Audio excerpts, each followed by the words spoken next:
Hi, Gene Burnett from GeneBurnett.com. Hey, I thought we'd do a little Tai Chi tip today on stepping.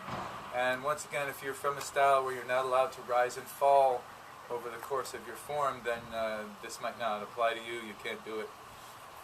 Watch another video. But if you do Chen style or a Tai Chi style like I do, which is the symmetrical Yang style of Chung Da Chen, where we're allowed to rise and fall within the form, notice your steps that are empty.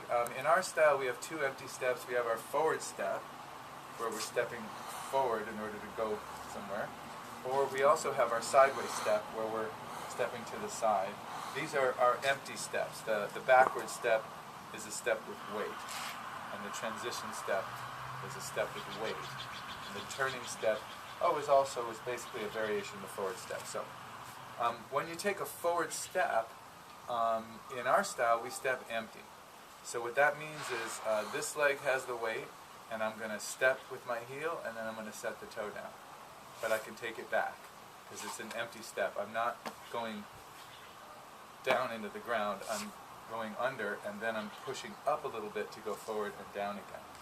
So one way to look at these steps is that you're covering ground in your form, but I prefer to think of stepping as a chance to coil and build strength and a springy strength in the leg that's not stepping.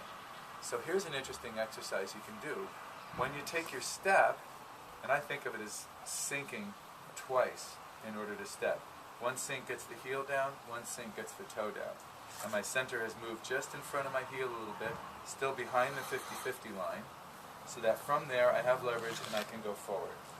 So what you do is you step heel toe, and then you rise up on that leg and do it again, and then shift forward.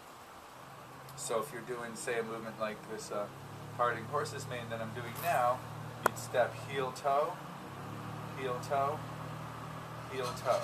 And that's to rmind you that this is not a step with your weight. This is a chance to coil the other leg. And then you shift your weight. And if you do that all the way through your form, you'll find that your form is a lot more of a workout than usual. Heel toe, heel toe. So every step is 3 bounces.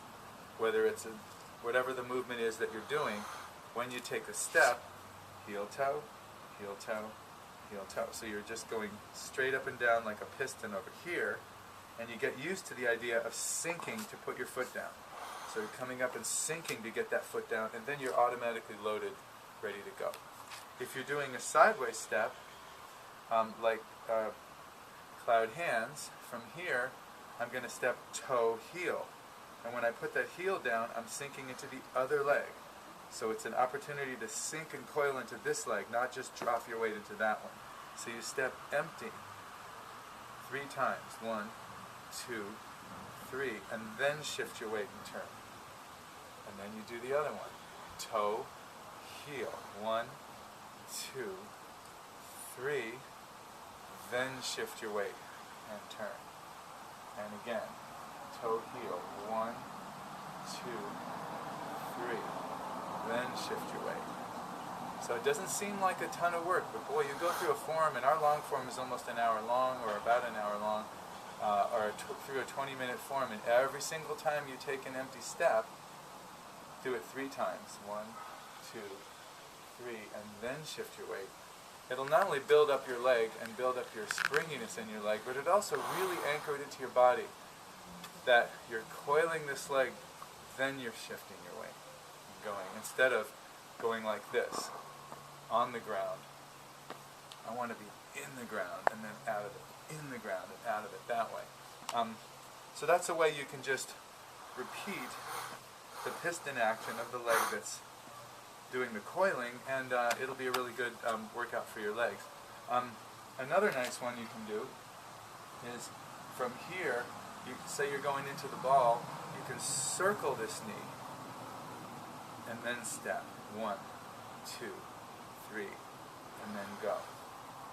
So that makes it a little more difficult. Instead of just bringing this foot up to that one like this, instead of just doing that, you shift and circle that leg.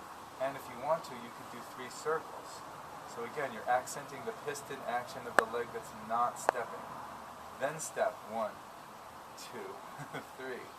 And you want to talk about working your leg out, that will do it. Also, if your leg is shaky or misaligned, it will be very difficult to do this because your knee will hurt. Shouldn't be any knee pain in doing this at all, because all this leg is doing is straightening and bending a little bit. If your knee is turned in a little bit, you can't do that. The only way you can do this without significant pain is if the knee and the toe are pointed the same direction and you're lined up properly here, not going down too low or up too high, just there. So you're going in that leg, out of that leg, in that leg, out of that leg. Then step empty 3 times. So if you did 3 circles and then 3 of those on a forward step, wow, that really works out your leg. And it works on this Tai Chi principle of grounding and storing energy in that leg that's not doing the stepping. So I hope you enjoyed that tip. Give it a try and see if it helps your practice. If you like this kind of thing, subscribe to my YouTube channel or visit my website, GeneBurnett.com. Thanks for watching.